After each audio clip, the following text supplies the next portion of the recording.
Rasty McGibbon with Haylie Biever, Minot State Women's Division I goaltender.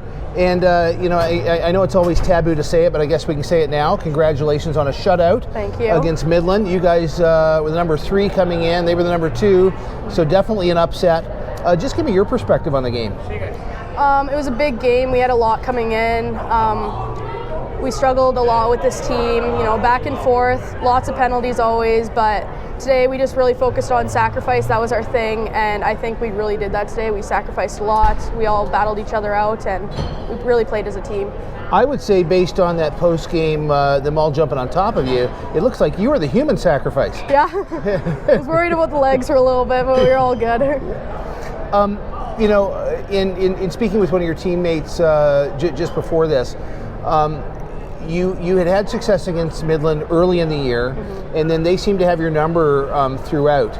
Do you think that you had any kind of chip on your shoulder going into today's game? Do you think that you had seen them enough that you knew what to expect? How did that give you perspective?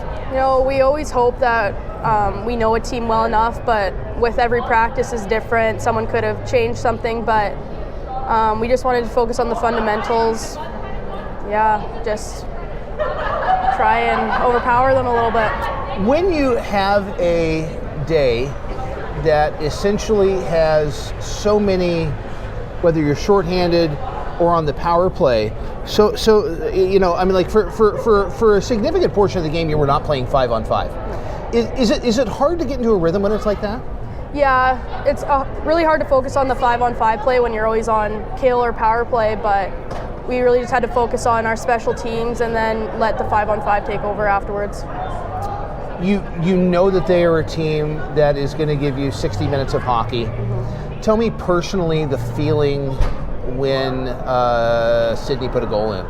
Oh, I got goosebumps all the way down. We were joking in the locker room because she missed that breakaway, and I said, pick your head up and go get another one, and that's exactly what she did. So, I was saying to Sydney, I was watching the Assiniboine Northeastern game, and you girls were kind of all warming up just to my left in that glass room. And one thing that I took away from that, you seem like a very cohesive bunch, and you look like you know how to have a lot of fun as a group. How important is that? That's always good. You always want to have fun, especially with this game, and we use that on the ice too. We are always hyping each other up on the bench, making sure we're having fun, but at the end of the day, all of us are on the same page with knowing that we have a job to do at the end. Something that I've heard from other, especially young women this weekend, coming from Canada, yourself being from Saskatoon, is, after high school, not as abundant amount of opportunities in Canada as there is to play, potentially in the ACHA. Tell me a little bit about your experience crossing the border, coming down, and your ACHA experience. Yeah, so there's really just a few leagues in Canada, like the CIS. That's a really competitive league, like the NCAA. But the ACHA for me it's close to home. I get to travel lots, great team, great community in Minot, and that was really the selling factor for me, especially with this league being as intense as it is. Adrian, as we speak now, is going to be taking on Liberty. Does any, not only for yourself but for the team, is there any difference in the preparation from tonight into tomorrow, trying to get ready for that national championship game, or is it really just business as usual? I think it's just business as usual. We can't let the thought of the championship get in our head. We just got to focus on one period at a time, one shift at a time, and go from there.